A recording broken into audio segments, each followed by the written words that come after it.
Les potos, bienvenue dans cette nouvelle vidéo consacrée à l'actualité sur le FC Barcelone. Les amis, on commence tout d'abord avec les joueurs du Barça qui sont au niveau de l'équipe nationale, notamment avec l'équipe d'Espagne qui a gagné 3-2 contre la Suisse. Et dans ce match, on a eu une grosse performance de Casado. Marc Casado connaît sa première titularisation avec la Roja. Ça fait plaisir. Comme l'indique le Mediasport, gros match de la part de Casado. Incroyable la famille contre la Suisse. 90 minutes de jeu, donc il a joué tout le match. 91% de précision de passe. Waouh, intéressant pour un jeune qui vient de débuter avec l'Espagne. Pour sa première à l'équipe nationale d'Espagne, s'il vous plaît. 79 touches, 2 dribbles réussis, 9 passes dans le dernier tiers, 3 longues balles précises. Vous savez qu'au niveau du Barça, c'est une de ses spécialités, les longs ballons. 2 tacles gagnés, 5 guérisons, 11 duels gagnés, 6 fautes contre. Ça veut dire qu'on a fait 6 fautes sur lui. Donc franchement, vous vous rendez compte, 11 duels gagnés. Les potos, franchement, ce petit-là, il est en train de massacrer tout le monde. Moi, je vous ai dit, lui, il n'y a rien à dire.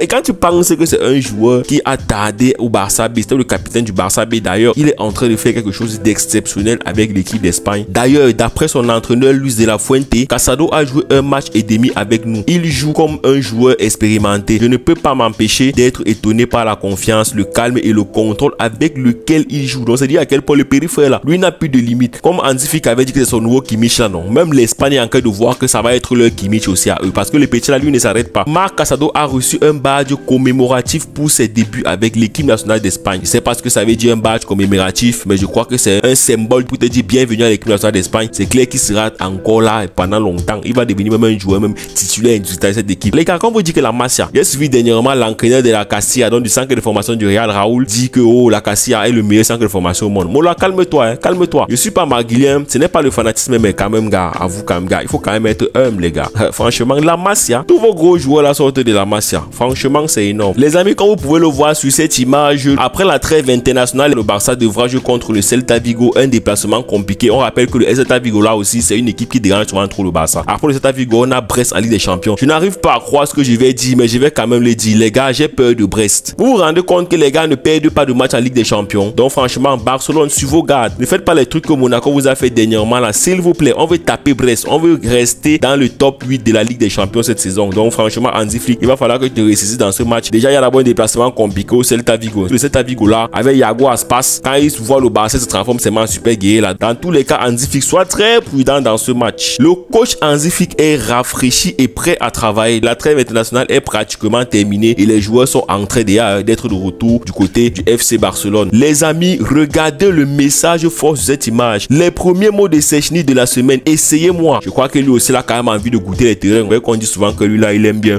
tirer un peu de cigarette. On dirait que c'est un coup de gueule de la part de Szczęsny, donc franchement, essayez de les gérer. Comme il a fait avec Gavi, Hansi Flick veut commencer progressivement à faire jouer Araujo dans les matchs le mois prochain. C'est normal, hein? Il est au retour de blessure. C'est une bonne stratégie pour vraiment intégrer les joueurs. C'est pas que quand tu arrives là, on te porte, on te met une fois titulaire. Après, tu vas aller vendre, tu vas aller prendre les cartons rouges. D'ailleurs, j'ai même appris que tu es en train de t'entraîner pour la stratégie du hors-jeu de Hansi Flick. Dans tous les cas, Araujo, tu restes quand même l'un des meilleurs défenseurs au monde. Tu es même le meilleur défenseur du Barça. Avec les blessures et toi là, c'est comme si c'est une histoire d'amour. Raphaël Van der Vaart, Frenkie de Jong a fait un grand match, même s'il peut et doit être encore meilleur. C'est logique, il a accompli beaucoup de choses, mais maintenant il doit rester en forme. C'est un joueur fantastique dont nous allons grandement bénéficier. C'est important de le dire. Je ne sais pas si vous vous rendez compte du potentiel de ce joueur. Il a trop de difficultés de chute. Maintenant qu'il est dans un club qui tourne bien, espérons qu'il va maintenant bien s'épanouir. Parce que quand il était de l'Ajax là, il était tout feu tout flamme. Il arrive à Barcelone dans le projet sportif de Bartomeu. Ça a été de la merde. Maintenant le Barça s'est un peu ressaisi. Espérons qu'actuellement là, lui aussi va bénéficier de la ressaisissement du Barça. Excusez-moi pour le français, mais il faut parfois qu'on dise les français compliqués pour que vous compreniez bien ce que je suis en train de dire. Ronald Koeman dit ceci sur Frenkie de Jong. La meilleure chose pour Frenkie de Jong est de quitter le camp d'entraînement à ce moment-là. La décision a été prise pour des raisons médicales en gardant à l'esprit son meilleur intérêt. Les amis, Raphaël Van der Vaart ajoute encore ceci. Si cela ne tenait qu'à moi, je dirais à Frenkie de Jong de rentrer chez lui. Il n'a pas besoin de plus de voyages. Il doit s'occuper de sa cheville. C'est assez dangereux. Cela vous pénètre dans la tête et vous cause de l'inconfort. Donc franchement, Frenkie de Jong, je ne veux pas vous mentir. Quand je vois comment il joue là, je ne sens pas encore que c'est le Frenkie de Jong qui est à 100%. On sent qu'il y a encore des petites frayeurs dans son jeu. Gavi est déçu de son temps de jeu qui ne dépasse pas 10 minutes par match. Il veut jouer plus, mais le personnel médical a conseillé à Hansi Flick de ne pas prendre de risque avec le joueur. Ça, c'est quand même clair. Gavi, toi là, tu aimes souvent trop Mimba, que tu aimes la rage. Mais Mola, je te rappelle que tu sors des croisés et pour un joueur comme toi qui aime beaucoup jouer avec de l'intensité, Mola, va mollo.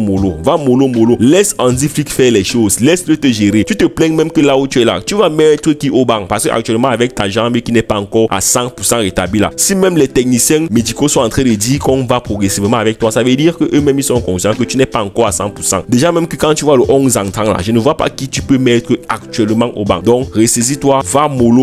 Ne te presse pas. Si tu commences à avoir l'orgueil, tu auras des difficultés dans ta carrière. On a vu des pédis se blesser, ils sont restés ils sont revenus. Parce que moi, derrière les 10 minutes que tu joues même souvent là, ça se voit même que tu n'es pas encore le Gavi qu'on a connu. Malgré la dernière blessure du joueur, Séville est toujours intéressé par la signature de Ansu Fati. Leur entraîneur Garcia considère qu'il peut tirer le meilleur parti de Ansu Fati. Mais le club considère toujours qu'il s'agit d'une opération risquée. Je ne sais pas pour vous, mais bon, ça fait quand même plaisir de voir qu'il y a des clubs qui sont intéressés par Ansu Fati parce que lui là du côté du Barça, ce n'est plus le Fati qu'on a connu. Donc s'il y a possibilité de le vendre et qu'un club va pouvoir l'exploiter, ça fait toujours plaisir, c'est bien à prendre. José Mourinho avait prévu de signer Ansu Fati pour Fenerbahçe en prêt en janvier, mais la dernière blessure du joueur a exclu un départ. Vous vous souvenez dernièrement sur une vidéo où j'avais dit que le Fenerbahçe était sur Ansu Fati. Figurez-vous qu'avec la blessure d'Ansu Fati, José Mourinho s'est retiré du dossier. On rappelle que ce n'est qu'une blessure de 4 semaines et donc franchement vous là commencez aussi un peu à être indulgent avec les joueurs. C'est un jeune joueur, ce n'est pas de sa faute s'il se blesse autant. Séville est intéressé par le joueur, espérons que ça va se faire. Moi je souhaite que Ansu Fati quitte le Barça honnêtement parce que là il n'est plus au niveau et aussi c'est important pour lui, il a besoin de l'équipe qui va le faire jouer. Il est toujours jeune hein, donc il n'est pas trop tard. Docteur Raymond Kougat, ce qui est arrivé à Ansu Fati, c'est qu'il s'est surmené, s'entraîner 2 fois par jour au lieu d'une. Cela a fait gonfler son genou. Le problème n'était pas l'opération mais la rééducation qu'il a effectuée. Le médecin qui a pratiqué l'opération devait également contrôler sa convalescence. Donc franchement Ansu Fati, on sait que tu as la rage, on sait que tu as envie de prouver au Barça mais ton corps ne tient plus frère. Ton encre dit que ça va gonfler, ça veut dire que ce n'est même pas une blessure qui s'est passée sur une action ou bien ça veut dire c'est encore les rechutes de la blessure, de la grosse blessure qui a vraiment eu impact sur sa carrière. C'est vraiment dommage pour lui, ça me fait mal pour ce joueur. Sois fort mon petit. Docteur Ramon Koubassi ajoute encore ceci: j'ai opéré le genou d'Ansu Fati mais je n'étais pas responsable de sa guérison. Son père m'a dit que le genou s'était complètement rétabli maintenant. Son problème est un problème au ischio-jambier. Le problème n'était pas dans l'opération, c'est sa rééducation. Là où vous êtes en train de voir que le médecin est en train de dire que ce n'est pas de sa faute si Ansu Fati a des problèmes. Donc si l'opération a raté, si l'opération n'a pas raté, ce n'est pas de sa faute. Donc c'est un autre problème, ce n'est plus le problème le joueur en train de forcer. Donc ça veut dire que c'est lui-même qui a cherché les problèmes qu'il est en train d'avoir actuellement. Wow, c'est dommage pour ce joueur. Ansu Fati vraiment, ça fait mal. Jonathan David est fan du FC Barcelone. Barcelone a toujours été l'équipe que j'ai supportée dans mon enfance. Lorsque vous grandissez en soutenant une équipe, vous rêvez de jouer pour elle. Bon, voilà, toi tu es encore là. Voilà, c'est vrai que tu es un bon joueur, mais à Barcelone, je sais pas. Mais on ne sait jamais,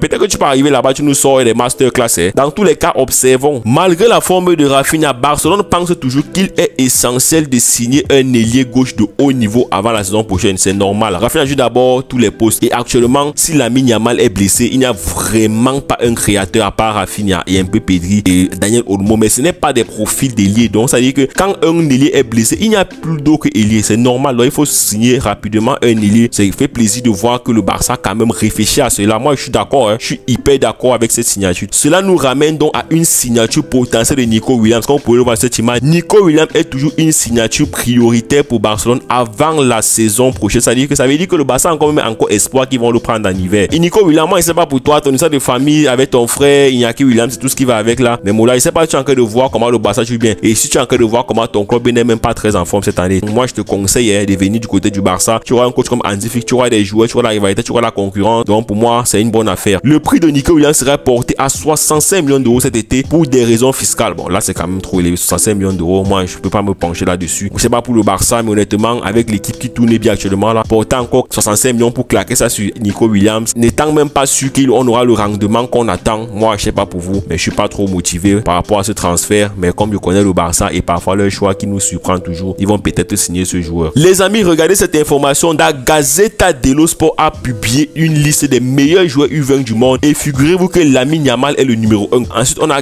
Arda Güler, Henrik Gavi, Warren, Zahir Emery, Paul Koubassi, Savinho, Désiré Doué, Alexander Pavlovic, Georges Ilenikna. Je sais pas, son nom là est compliqué à prononcer. Dans tous les cas, ça fait plaisir de voir que Lamine Yamal est le meilleur U20 du monde. Voilà les amis, c'était tout pour cette vidéo. Merci d'avoir regardé la vidéo jusqu'à la fin. D'ici là, n'oubliez pas de vous abonner à la chaîne, de liker la vidéo, de commenter, de partager. S'il vous plaît, likez la vidéo, c'est hyper important. Ça fait grandir la chaîne. Moi, c'est GetID. On fait des vidéos sur le FC Barcelone et parfois sur le Real Madrid, notamment les débriefs. Quand il n'y a pas de matchs, on fait des vidéos d'actualité comme la vidéo que je suis en train de faire actuellement. On se donne rendez-vous pour une prochaine vidéo très bientôt et d'ici là, profitez des vôtres. Ciao!